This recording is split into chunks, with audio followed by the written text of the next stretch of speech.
Welcome to Don't IEP Alone, the only podcast dedicated to helping parents navigate the IEP process and hosted by a special education advocate. Your host has been attending IEP meetings for over a decade and has helped thousands of parents go from an IEP rookie to an IEP all-star. Be prepared to learn tips that will be a total game changer for you as a parent advocate and, most importantly, your child's outcomes. Partnered with the award-winning Blog a Day in Our Shoes, you'll be confident, knowledgeable, and actually looking forward to your next IEP meeting. Don't IEP alone. Get ready. Here's your host, from suburban Philadelphia, Lisa Leitner. Hello and welcome back. Lisa here from adayinourshoes.com. We are working our way section by section through an IEP. And today's will be kind of short. There's really not a lot to say. It's state and local assessments. And I'm trying to just stay on topic because I'm just not a fan of these tests. I have really yet to find a parent who is a fan of these tests. I think the tide has turned, and most parents feel that they're a waste of time. Schools do too much teaching to the test, and so on and so on. We had, as a nation, standardized testing for a long time. I remember taking them in school in the 70s. However, of course, it was the infamous No Child Left Behind that really put these tests, what it did was that it tied funding to test results. And I get it. There has to be some way to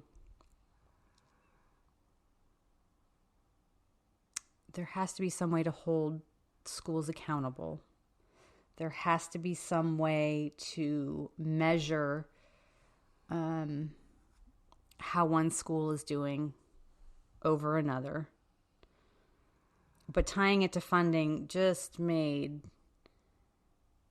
a giant hot mess of things, because simply putting these standards into place and saying, okay, well, here's the test, and if you don't score this and this and this, then, this year you're going to be on probation, and then that doesn't necessarily make kids do better. It doesn't necessarily give schools the resources that they need to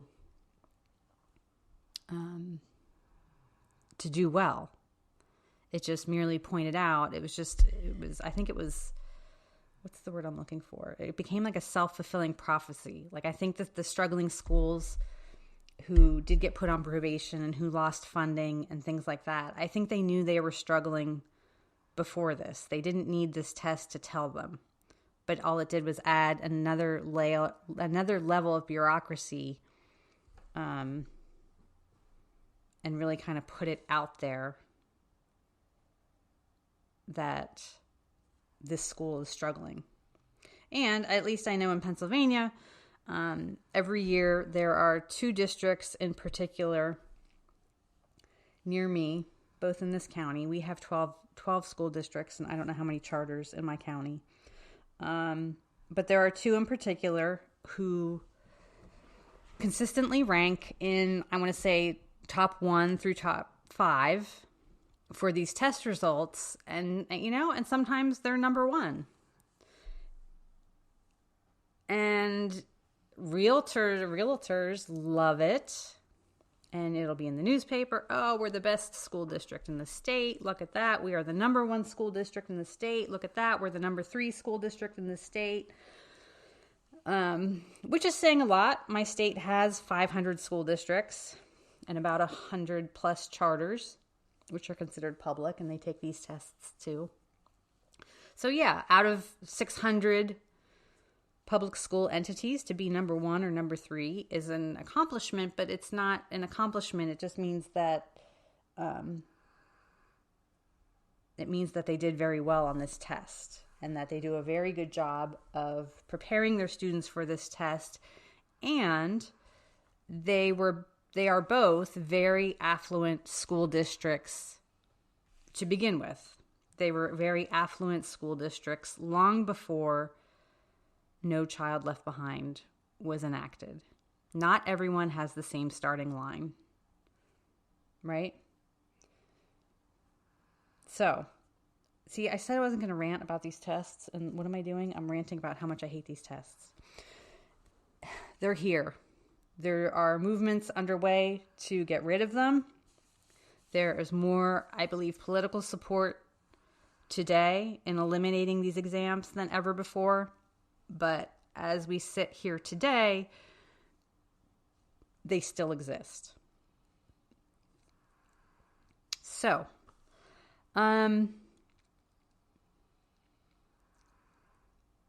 there is a national movement underway called Opt Out, and most of the states, I believe, have a website.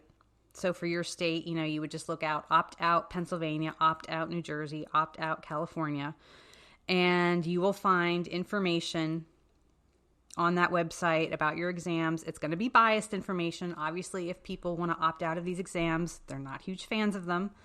But there will be information about these statewide assessments, and there will be information on what you need to do to opt your child out.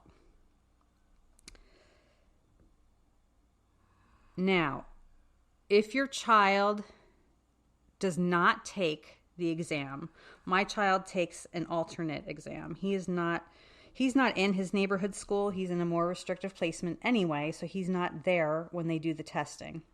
However, some kids are in, say, a self-contained classroom in their neighborhood school, so they are present in the building when these assessments are going on. And if you've ever been in the environment of when these assessments are going on, it's kind of like an all hands on deck. They need proctors, they need this, they need that. And basically the school's entire focus turns to these exams. So what that might mean is that your child in a self-contained classroom, his teacher, his para, his therapists, whoever, might be pulled from that classroom to assist with these assessments. The reason being, some of the kids are permitted to have assistance, such as having the test read to them an extended time. And if they have extended time and they're in a different room, they need a proctor to sit with them and so on. And I know that since my son, my non-disabled child, who is in 4th grade, and in 4th grade here in Pennsylvania, they do more assessments than the other years, because in 4th grade they also do science. So he has an extra day or two of testing. And I think it's like 6 days of testing that he's having. He has them even as I speak. He has them today. So my point is, we have these kids with IEPs in self-contained classrooms or whatever. They're supposed to be, maybe they're not in a self-contained classroom, maybe they're in the gen ed room but still not taking the assessment, or they're supposed to be getting pulled out, all that fun stuff, and it's not happening. The best I can say is that be proactive in this. And it's not, I don't know. I just can't fight every battle. And this is not a battle I would necessarily choose to fight in the moment. Like if they're like, I've just, for example, someone will post in the group something like, hey, they were doing the statewide testing today at school. And since my son isn't doing the test, they pulled him and some other students to a room to watch a movie. What should I do? Again, hindsight's always 20/20, and I would maybe voice my concern and make sure that a plan is in place for next time.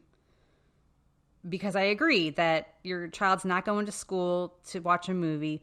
On the other hand, it's not unusual for the non-IEP students to watch a movie once in a while at school. But I would just make sure that it doesn't happen again, especially if there is 5 or 6 days of testing. I've also heard from parents that they said like, oh, hey, we just got this letter sent home that said, next week is assessment week. And since my child isn't doing them, he can stay home. Well, no. Again, it's going to be hard to handle in the moment if you're not given a lot of notice, but I would just make sure that you're working on it for next time. And especially if you're a working parent, no, I'm not taking 5 vacation days because you want to use my son's para as a test proctor. Okay, they're going to have to find something else. And if I had to push that issue, I would file a state complaint. But that's me.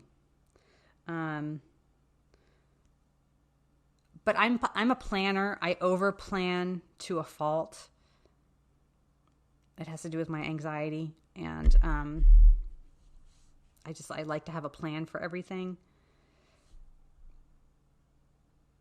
So I would just just definitely make.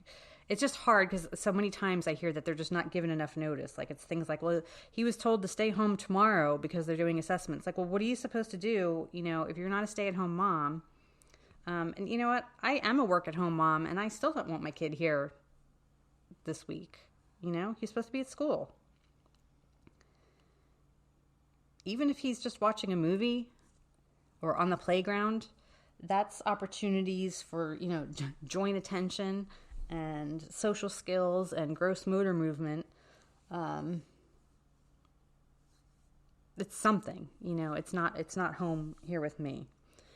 So just make sure that you check that when it is your IEP review time, check that assessment section on your IEP and what it says. If you wish to opt out, learn your options there.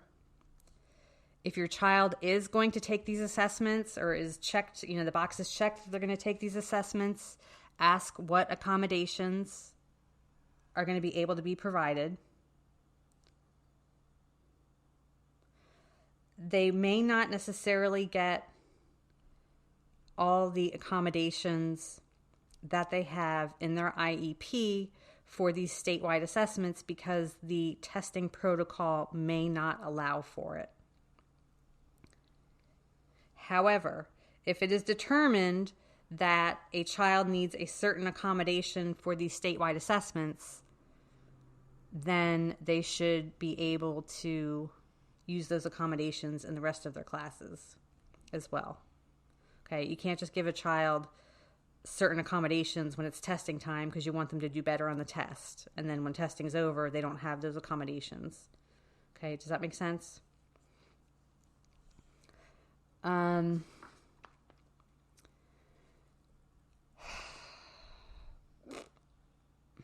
than that, just if you have questions about what the exam is, ask what it's like. Ask what the alternative assessment looks like, what it involved.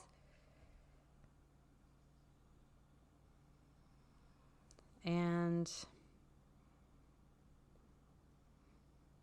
that's really it. Go with your gut.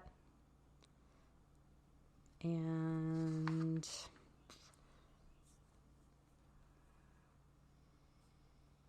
that's all I can think of right now. I had something else on the tip of my tongue and it just left me.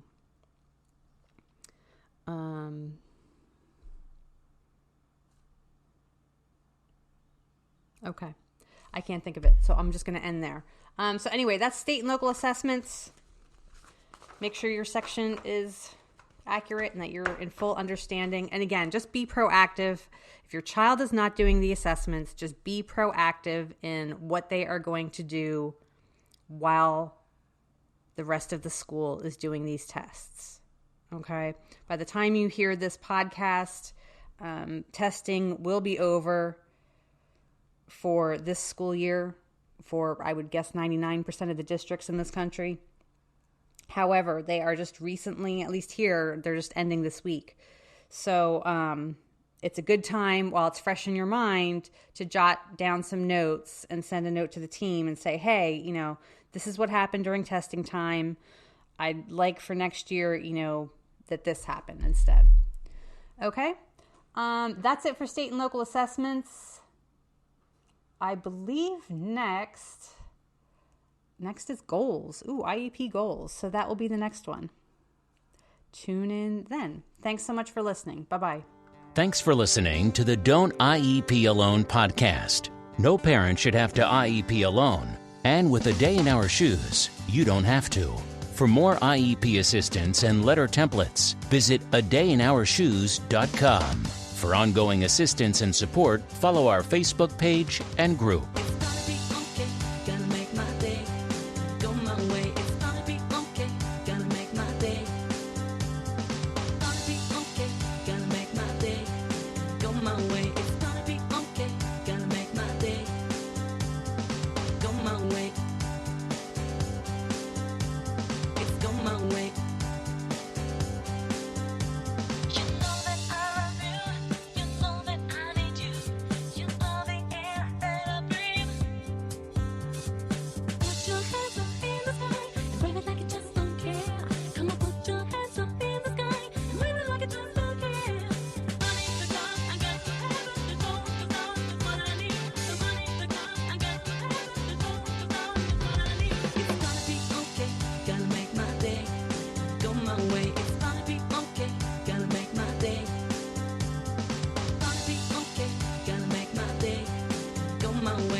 Me, I could fly up to the sky.